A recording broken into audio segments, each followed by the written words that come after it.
Hola a todos, ¿qué tal? ¿Cómo están? Mi nombre es Iván y bienvenidos a su canal Teslamatic. En esta ocasión vamos a continuar con nuestra sección, muy querida por supuesto, de la lectura de diagramas eléctricos industriales. En el anterior video vimos cómo leer una hoja de datos de un controlador de temperatura, que es este equipo de acá. Entonces verificábamos, ¿no?, las diferentes características que debemos tomar en cuenta para adquirir o pedir a nuestro proveedor estos equipos dependiendo de nuestra aplicación, ¿verdad? Y lo más importante, a lo que yo me iba es dependiendo, va a haber muchos modelos de controladores de temperatura, pero obviamente cada modelo va a venir con su diagrama eléctrico, es decir, con su diagrama de conexión. Nos concentrábamos en este BTC 9100, ¿verdad? Y aquí están los pines de conexión, tal como indicaba, miren, un pin, una salida de alarma, una entrada de sensor o de corriente de voltaje para indicar la temperatura, es decir, para censar la temperatura. Voy a tener alimentación y las salidas para alimentar ya sea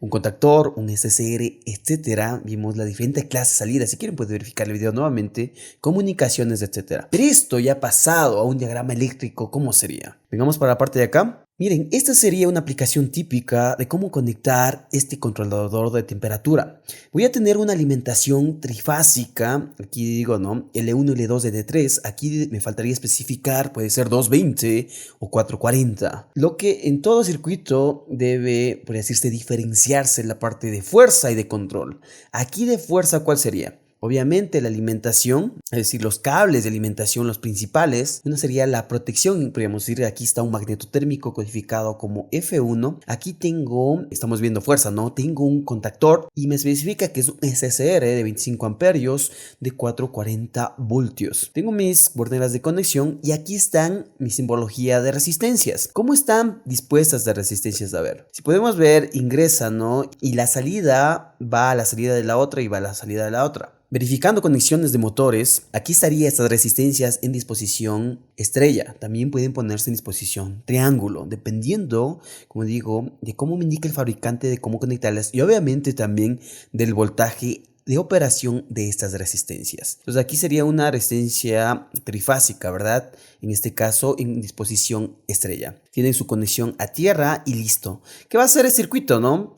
Esta me va a servir para protección en caso de cortocircuitos, en caso de sobrecorrientes. Este va a ser la parte de conmutación, es decir, para que me deje pasar diferencia de potencial a las resistencias. ¿Y qué es una resistencia? Volviendo a la parte básica, no es nada más que un elemento que me va a convertir, ¿no?, la energía eléctrica en energía calorífica. Me puede servir para calentar agua, para calentar grasa, calentar diferentes procesos donde yo deseo elevar la temperatura. Ahora vamos a la parte de control. Vamos a colocar un transformador. Y aquí me indica, no voy a tener en el primario, sería el primario secundario, un transformador con codificación T1. En el primario, antes, aguas de arriba por decirse el transformador, va a haber un magneto térmico F2 que me va a proteger al transformador. Y aguas de abajo, después del transformador, es decir, en el secundario de este, va a ir una codificación F3, otro magneto térmico, y lo coloco como 1 y 2. Aquí tengo un poco de información, ¿no? Dice 440/220. ¿Qué me indica esto?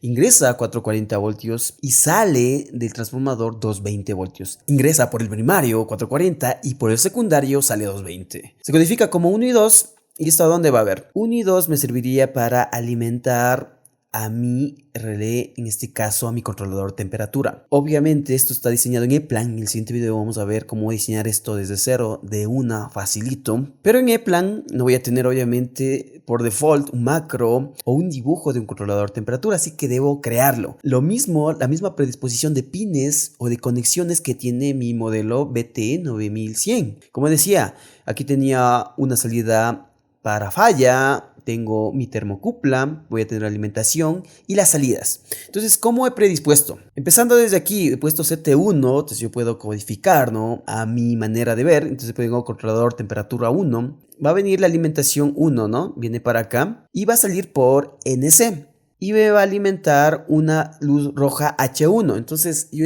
puedo decir que, como esta es una salida de alarma, aquí podría poner alarma, ¿no?, que se encienda en caso de que suba demasiado la temperatura o baje demasiado. Eso ya dependería de la programación de mi controlador, que también muy buena práctica es, por ejemplo, escribir acá la programación, ¿no? Dejar un recuadrito aquí y poner parámetros más importantes que se utilizó. Por ejemplo, qué salida es, tipo relé, cómo está activada, si calienta, enfría, qué tipo de entrada de termocupla es, en qué rango se va a activar la temperatura, la salida del arma. Entonces eso obviamente es muy buena práctica también colocar la parte de los parámetros en la misma hoja. ¿Para qué? Por ejemplo, alguien de mantenimiento vaya y verifique y hay algún problema, por algún motivo alguien modificó esto, ya con, obviamente tengo documentado, ya voy a poder colocar de una rápidamente. Volviendo a esto, entonces es una salida de alarma.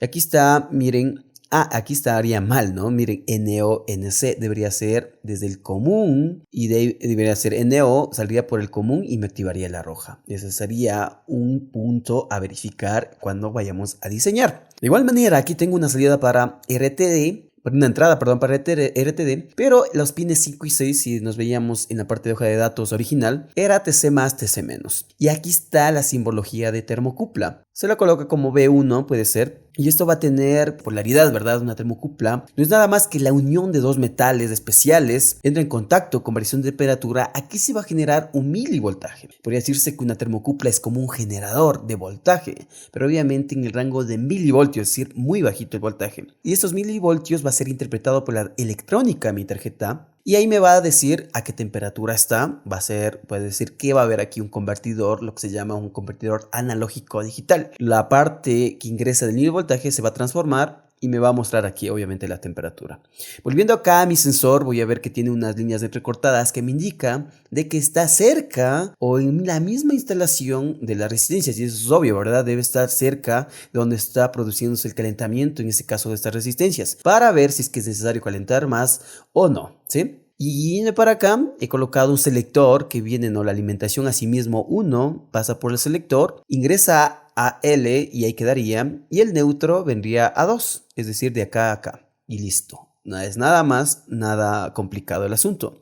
Y la salida, en este caso miren, yo utilizo aquí un SCR que es de 5 a 30 voltios K1 y coloco más y menos. Aquí, ¿qué me da a conocer al momento que yo coloco SCR? Indica de que esto es un relé de estado sólido. Puedo cambiar la simbología, sí, dependiendo, pero yo aquí ya rápidamente indico de que esto es un relé de estado sólido al poner SCR. Y entonces yo voy a decir que esta salida no es a relé, no es contacto normalmente abierto, sino utiliza una salida de voltaje. ¿Se acuerdan cómo elegíamos en la hoja de datos cuando necesito yo que me arroje voltaje? Puede ser hasta de 5 voltios, pero en este caso debería ser superior, ¿no?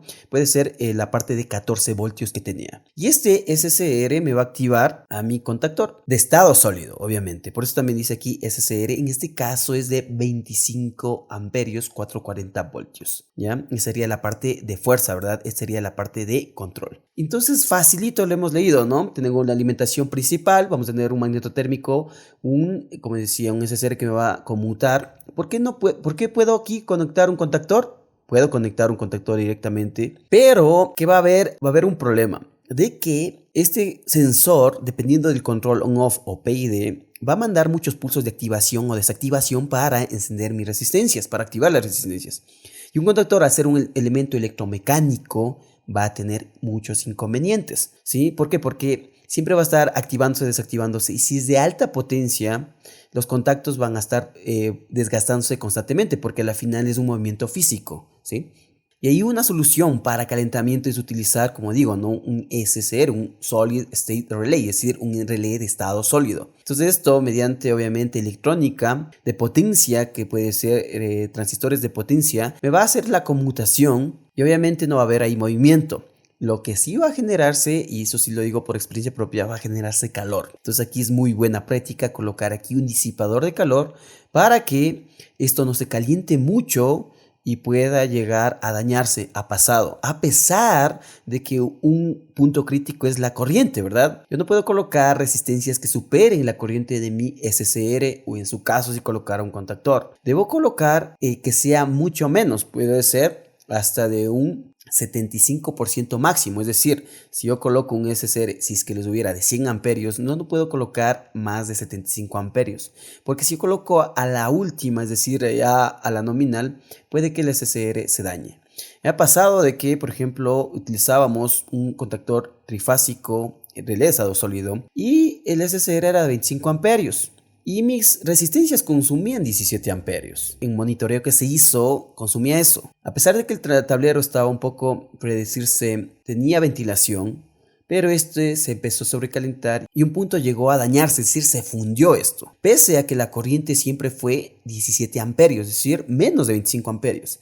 Por ende, consultando con el proveedor, obviamente, que nos dijo que es necesario también colocar un disipador de calor. Eso es como esas partes metálicas que tienen como unas ranuras. Entonces me va a servir para que no se sobrecaliente mucho. Es un buen tip, ¿verdad? Entonces listo, aquí hemos verificado, ¿no? Hemos leído rápidamente cómo funcionaría este circuito para una instalación. Ya con este plano yo prácticamente puedo armar un tablero eléctrico sin ningún inconveniente. Todo esto lo vemos en nuestros cursos que tenemos de electricidad industrial, diseño de planos eléctricos, lectura de planos eléctricos industriales, que están a muy buen precio en nuestra escuela virtual teslamatic.education. Asimismo, como decía, vamos a continuar con el video del diseño en E-Plan en nuestro canal, así que estén atentos, muy pronto lo subiremos. Por favor, suscríbanse y síganos en todas nuestras redes sociales. Mi nombre es Iván, cuídense mucho, nos vemos en la próxima.